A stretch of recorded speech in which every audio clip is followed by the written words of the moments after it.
Hello ladies and gentlemen, welcome back to the show. On today's episode, I will be targeting rainbow trout from the high Sierras of Caples Lake. This lake is drop dead gorgeous in my opinion, especially this time of year as June approaches and Memorial Day had come and gone, thus marking the beginning of early summer. However, today while I was at this reservoir, the trout weren't biting as well as I thought they'd be, so I will be fishing the bubble and worm rig. Luckily today I brought half a box of worm, because for some strange reason earlier in the day I failed to mention that I did some bit of scouting before fishing and many of these fishes were extremely inactive. I believe the factor to why these fishes were being extremely inactive was because during Memorial Day this lake got hit really hard and there were power bait everywhere floating around the surface, especially on the wind-blown side on the south end of the dam. It looked like there were skittles scattered across the top of the water, and in my opinion, I think a lot of these trout became extremely skittish and spooky, especially with this gin clear water. The technique itself, I have demonstrated this technique on the channel a handful of times. All I did was fill this casting bubble or water bubble completely full of water, and then all I have behind it is about a 3.5 foot leader to 4 feet leader with a J hook and half a night crawler. I like to fish this rig on a 7 foot or longer rod. All I'll do afterward is give it a very long cast, particularly parallel to the bank, and slowly reel it in at the desired depth. Today I've noticed that a lot of these fishes were somewhat near the surface, about 3 to 4 feet, and I'm going to try and target this shelf that extends about 20 feet out and slowly bump the bubble near the bottom, dragging the night crawler. When the trout picks up this bait, they'll often just load up, very similar to a Carolina rig when bass fishing. I ended up getting bit, and all I'll do is just sweep into the fish because I have an extremely long leader, about 3.5 to 4 feet. The maximum leader length in the state of California is 6 feet, so in a sense it really limits my presentation to a much shorter leader, whereas a lot of Midwest guys will often drag a leader sometime as long as 7 to 10 feet depending on the water clarity. This was a really nice Caples Lake rainbow trout. More times than not, I find that with these gin clear reservoir, especially up in the high Sierras, if there were little to no wind, these fishes can get extremely skittish, and the only way I have taken them is often with bait. Some anglers hate fishing with bait, but where bait fishing is allowed, it is extremely effective at taking trout. I'll show this really nice Caples Lake rainbow trout to you guys real quick before prepping him for release. He is very nice and bright, and he fought really well too. Alright little dude, rest up a bit and off you go. So when I initially started the day, I started the day at the spillway, but what I noticed was a lot of these fishes were not cooperating. I tried tossing a spoon, a plug, and a spinner, and not a single fish gave chase. The few anglers that were on the spillway were all fishing with power bait, but none of them caught any fishes either. So ultimately I ended up moving spot and came down to the dam area. But while I was at the dam area, I noticed that the south end of the lake where the wind was blowing to had power bait littered everywhere across the surface. I ended up getting bit again, and this was a much smaller rainbow trout, but he fought really hard nonetheless. I believe these trout took quite a bit of beating on Memorial Day, especially with the power bait fishing. So with that being said, I decided today that I will bait fish with night crawlers instead because I have quite a bit of success fishing this technique. It might be extremely slow and extremely boring, and sometimes I might even feel as if I might fall asleep, but it is incredibly effective at taking trout, especially when the conditions are tough. I am also fishing with a barbless hook because I am not retaining any fishes today for the ease of catch and release. So I will show you guys that despite fishing a barbless hook, I can indeed hook these fishes. If I were to be retaining fish, I would just keep the barb on and barbless would not be necessary. This was another very nice but smaller Caples Lake rainbow trout. He is very pretty and very gorgeous nonetheless, coming from this very clear water. Alright little dude, rest up a bit and off you go. So some anglers might be wondering, how far should I let the bubble sink down if I were to be fishing this technique? Well, in my opinion, I would like to target the trout highest in the water column first. When possible, I will always target the trout between 1 to 3 feet first before letting the bubble drop progressively down between 5 to 10 feet. The shelf in front of me is only roughly about 5 to 8 feet, whereas the drop off that extends beyond the shelf where the true riprap of this dam begins is much deeper. However, these fishes were holding on top of this shelf. The goal is to give this rig a very far cast and let it sink down to the desired depth that I want to target. However, one big difference today is I will slowly try and let the bubble bounce along the shelf where the true riprap is to see if there are any trout near the riprap, and if they are interested, they will start trailing the bait. Sometimes the trout will trail it for quite a bit, often getting as close to the bank as possible, but it is important to give this rig a very long cast. I ended up getting bit again, and as expected, this trout probably tailed it for quite a while.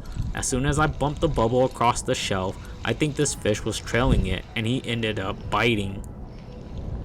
As for the kind of baits an angler can trail behind this water bubble or casting bubble, the options are about endless. You can trail a spoon, a plug, bait, or even soft plastic, but in today's situation, especially when the bites are extremely tough like today, I am going to trail behind this a night crawler every time. I believe with the night crawler, these fishes will take small bites, and eventually, because it is meat, they will commit and I will have a better chance of hooking them. Again, with the barbless hooks, it just comes right out. I'll show this fish to you guys real quick. He is very bright and very gorgeous, but he decided to let himself go. I like to really parallel the bank when possible this time of year. I know that more times than not there will be some fishes in this extremely clear shallow water, but what will happen is if an angler were to just cast straight out, you'll miss the entire section of the bank that you can cover. I really like to cast parallel, especially on days like this where there aren't too many anglers on the dam. Memorial Day had come and gone, and many anglers had gone home already, but I am targeting the days after Memorial Day, so these fishes are still under that extreme pressure they just faced on that following Monday. I ended up getting bit just a bit, but this fish did not commit, so I will just continue to reel, and I will vary my retrieve depending on if I think the fish is still interested in following. This trout continues to strike at the bait but did not commit, so every time he strikes the bait, I will slowly lift the rod up and see if he is interested. Every time I lift the rod up, the worm will come up off the bottom, and ultimately he ended up committing. As for the main line itself, an angler can either choose to fish with braid or mono. I really like to fish with mono because in today's situation, I am going to try and bump the bubble near these rocks on the bottom. What happens is with braid, an angler can indeed bump the bottom, but this rock can sometimes cut the light braid needed for trout fishing, so therefore I really like to just fish with mono because mono is a lot more abrasion resistance than braid.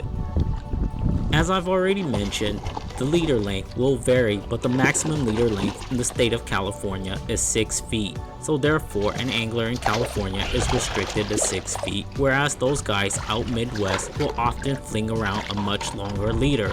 A longer leader gives a lot more of a natural presentation than a short leader.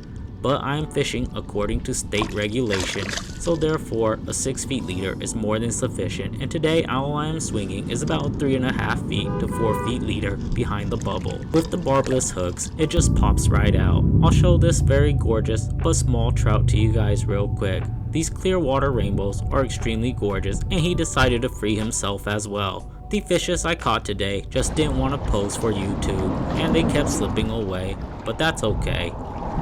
So as for the casting distance, an angler should try and cast as far as they can parallel to the bank in this situation, because more times than not, if an angler were to cast really close, the area of coverage will be rather small, and an angler should try and cover the maximum amount of area possible, especially when the water is super clear like today. Caples Lake is known for its extreme clarity. A lot of these fishes will often be super shy, especially if there were little to no wind or chop on top of the water. There was a little bit of chop developing as the afternoon progresses, but what has happened is because I believe Memorial Day, these fishes got a beat down. A lot of them were extremely skittish. I am paralleling the bait next to the bank because more times than not, if there were a trout nearby, it would see the bait from quite a bit of distance, especially with this clear water. As for how do I know when a trout has taken the bait, more times than not when fishing this casting bubble rig, the rig will literally just stop moving, or it will often feel spongy on the other end. But when unsure, just set the hook anyways. Hook sets are free, but fishes might not be, especially on a day like this where every bite came at the cost of slowly grinding away and slowly reeling in the line breaking down the bank. So hopefully today's episode demonstrates that with a little bit of change in tactics, an angler can indeed catch fishes up in these high Sierra reservoir, especially when the bite gets tough. Can definitely catch fishes from the bank at these reservoirs. All it takes is just a little bit of knowledge and know-how, and an angler can have quite a bit of success. This was another very gorgeous Caples Lake rainbow trout, and I'll show him to you guys real quick before letting him loose. Alright dude, rest up a bit and I'll let you go. Thanks for playing today, buddy. Hopefully today's episode demonstrates that with just a little bit of knowledge, bank anglers can have quite a bit of success at these reservoirs.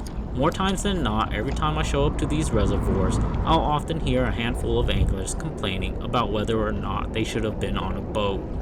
What a lot of them don't realize is these high Sierra reservoirs are actually extremely friendly to the bank anglers.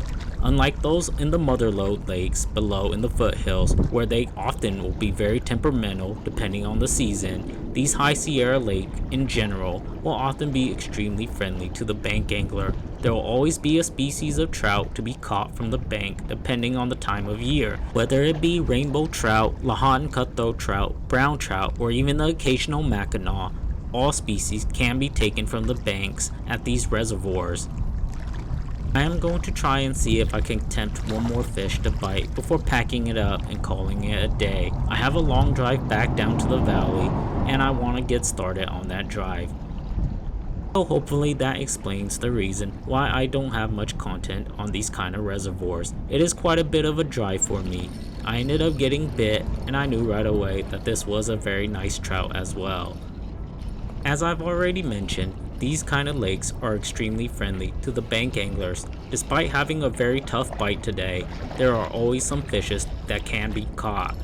Today was a very slow day nonetheless, but I still managed to hook into a handful of fishes, and that's all that matters to me. I am not a trophy fisherman, so therefore I am not trying to target the biggest rainbows, or the biggest brown, or hell even a trophy mackinaw, but I'm happy just to catch a handful of fishes today. This was another very nice and beautiful Caples Lake rainbow trout. This fish definitely was a freshly planted fish. This fish was probably planted the week before Memorial Day because I can see that he still have his little round tail. But as time progresses, he will acclimate to the lake and eventually get used to the reservoir's food source. I'll show him to you guys real quick because he is still very bright and pretty nonetheless, and I'm still happy that I ended up catching him. Alright little guy, rest up a bit and off you go. Overall, it was just a beautiful day out here on Caples Lake. The snowpacks are full and the lake is looking gorgeous. I had to grind for the bites today, but I still caught a handful of fishes nonetheless. So thank you guys so much for watching, and until next time, tight lines y'all.